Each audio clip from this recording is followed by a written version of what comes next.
Hi friends, இன்றைக்கி நம்ம பார்க்க போகிறது கர்ப்பிணிகளுக்கு இந்த அறிகுறிகள்லாம் இருந்துச்சுன்னா பெண் குழந்தை பிறக்கிறதுக்கு வாய்ப்புகள் அதிகம். அதை பற்றி இந்த வீடியோவில் நம்ம பார்க்கலாம். அதுக்கு முன்னாடி நம்ம சேனலை சப்ஸ்கிரைப் பண்ணி பெல் பட்டனை கிளிக் பண்ணி ஆல் ஆப்ஷனை கிளிக் பண்ணி வச்சுக்கோங்க. வாங்க வீடியோக்குள்ளே போகலாம். கன்சீவாக இருக்கும்போது கர்ப்ப காலத்தில் ஏற்படக்கூடிய மாற்றங்களை வச்சு உங்கள் வயிற்றில் வளரக்கூடிய குழந்தை எந்த குழந்தைன்றதை கணித்து விடுவாங்க. நம்ம வீட்டில் இருக்க பெரியவங்கள்லாம் மோஸ்ட்லி சொல்லிடுவாங்க. அப்படி அவங்க சொல்லக்கூடிய என்னென்ன அறிகுறிகள் அப்படின்றத பார்க்கலாம். முதல்ல கன்சீவ் ஆனதுமே எந்த பெண்ணாக இருந்தாலுமே முதல் எதிர்பார்ப்பு எந்த குழந்தையாக இருக்கும், ஆண் குழந்தையாக இருக்குமா பெண் குழந்தையாக இருக்குமான்றது தான் எல்லோருடைய யோசனையாகவும் இருக்கும்.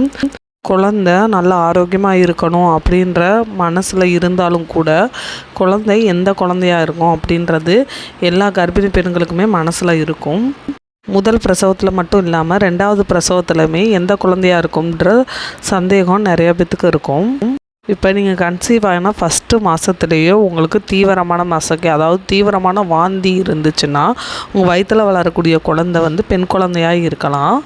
காலை நேரத்தில், அதாவது மார்னிங் சிக்னஸ்ன்னு சொல்லக்கூடிய வாந்தி, குமட்டல், அது மாதிரிக்கு சோர்வாகவும் பலகீனமாகவும் ஃபீல் பண்ணிங்கன்னா காலை நேரத்தில் உங்கள் வயிற்றில் வளரக்கூடிய குழந்தை பெண் குழந்தையாக இருக்கும்.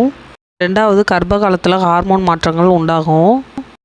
அப்போது முகத்தில் முகப்பருக்கள், அது மாதிரிக்கு தேவையற்ற முடிகள்லாம் ஒரு சிலருக்கு உண்டாகும். இது இயல்பாகவே ஹார்மோன் மாற்றத்தினால ஏற்படக்கூடியது. உங்களுக்கு பருக்கள் அதிகமாகவும் சருமத்தில் கொப்பளங்கள், தடிப்புகள், அது மாதிரி பரு கட்டிகள்லாம் உருவாச்சுன்னா உங்கள் வயிற்றில் வளரக்கூடிய குழந்தை பெண் குழந்தையாக இருக்கிறதுக்கு அதிக வாய்ப்பு இருக்குது. ஹார்மோன் மாற்றத்தை தாண்டி உங்கள் பருக்களை முறையாக பராமரிக்கணுனாலும் இந்த மாதிரிக்கு விளைவுகள் வரும். அதாவது வயிற்றோட மாற்றம். ஆண் குழந்தை சுமக்கும் கர்ப்பிணியை காட்டிலும் பெண் குழந்தை சுமக்கும் கர்ப்பிணிகளுக்கு வயிறு பெருசாக இருக்கும். கர்ப்ப காலத்தில் கர்ப்பிணி பெண்களுக்கு எல்லாருக்குமே வயிறு பெருசாக தான் இருக்கும்னு நீங்கள் சொல்லலாம். ஆனால் எல்லாருடையும் வயிறு நல்ல பெருசாக இருக்கும். உங்கள் குழந்தையோட உடல் வயிற்றோட நடுவில் இருந்துச்சுன்னா அது பெண் குழந்தை பிறப்பதற்கான வாய்ப்புகள் அதிகம். நாலாவது, குழந்தையோட இதய துடிப்பின் அளவு ஒரு நிமிடத்திற்கு 140லேருந்து 160 வரைக்கும் இருக்கலாம். அதற்கு மேலே இருந்துச்சுன்னா கருவில் வளரும் குழந்தை பெண் குழந்தையாக இருக்கிறதுக்கு உரிய அறிகுறிகளாக இருக்கும். அதாவது 160க்கு மேலே இருந்துச்சுனாவே பெண் குழந்தை தான். இது முக்கிய அறிகுறியாக சொல்லப்படுது. பெரும்பாலும் இந்த கணிப்பு சரியானதாகவே இருக்குது. குழந்தையோட இதய துடிப்பு குழந்தையோட வளர்ச்சியை பொறுத்து தான் மாறுபடும் அப்படின்ட்டு டாக்டர் சொல்கிறாங்க. அஞ்சாவது, மார்பகத்தில் மாற்றம். கர்ப்ப காலத்தில் மார்பகத்தில் மாற்றம் உண்டாகும். இது இயல்பானது தான். அதே நேரத்தில் இந்த மாற்றத்தை கவனிக்க வேணும். ஏன்னா கர்ப்ப காலத்தில் இடது மார்பகத்தை விட உங்கள் வலது மார்பகம் பெருசாக இருந்துச்சுன்னா உங்கள் கருவில் இருக்க குழந்தை பெண் குழந்தையாக இருக்கிறதுக்கான அறிகுறிகள்னு சொல்கிறாங்க. கர்ப்ப காலத்தில் மார்பகங்கள் பெரிதாகிறது அப்படின்றது தாய்ப்பாலுக்கு தயாராகிறதுக்குரிய ஒரு அறிகுறி. அடுத்து ஆறாவது, அதிக இனிப்பில் ஆர்வம் இருக்கும்.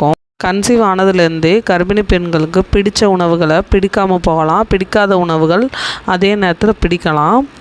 கன்சீவாக இருக்கும்போது கர்ப்ப காலத்தில் அதிக இனிப்பு மீது மோகம் இருந்துச்சுன்னா உங்களுக்கு பெண் குழந்தை பிறக்கிறதுக்கான வாய்ப்புகள் அதிகம். இதுவுமே ஹார்மோன் சுரப்பு மாற்றத்தினால ஏற்படுதுன்னு சொல்கிறாங்க டாக்டர். உங்கள் நாவோட சுவமொட்டுகளில் உண்டாகும் ஒரு மாற்றம் தான். ஒவ்வொருத்தவங்களுக்கும் ஒவ்வொரு மாதிரியான சுவையோட ஆர்வம் இருக்கும். அடுத்து 7, கன்சீவ் ஆனதுமே ஹார்மோன் மாற்றங்கள் ஏற்பட்டு அது உடல் அளவிலும் மனதளவிலும் அதிக பாதிப்பை உண்டாக்க செய்யும். இது எல்லா கர்ப்பிணி பெண்களுமே சந்திக்கிற ஒரு பொதுவான பிரச்சனை தான். நீங்கள் கன்சீவாக இருக்கும்போது பெண் குழந்தையை நீங்கள் சுமந்துக்கிட்டு இருந்தீங்கன்னா உங்களுக்கு எப்போதுமே எரிச்சலான மனநிலையே இருக்கும். எல்லார் மீதுமே கோவப்படுவீங்க. மன அழுத்தம் போன்ற பிரச்சனைகள்லாம் ஏற்படும். இந்த அறிகுறிகள்லாம் இருந்துச்சுன்னா உங்களுக்கு பெண் குழந்தை பிறக்கிறதுக்கு வாய்ப்புகள் இருக்குது. இதை நினச்சி நீங்கள் மனசை குழப்பிக்கக்கூடாது. எந்த குழந்தையாக இருந்தாலும் அது உங்கள் குழந்தை தான், உங்கள் குடும்பத்துக்குரிய ஒரு குழந்தை. அதனால் கர்ப்ப காலத்தை நல்லா கொண்டாடி மகிழுங்க. இந்த வீடியோ உங்களுக்கு பிடிச்சிருந்தா லைக் பண்ணி ஷேர் பண்ணி சப்ஸ்கிரைப் பண்ணிடுங்க. Bye friends.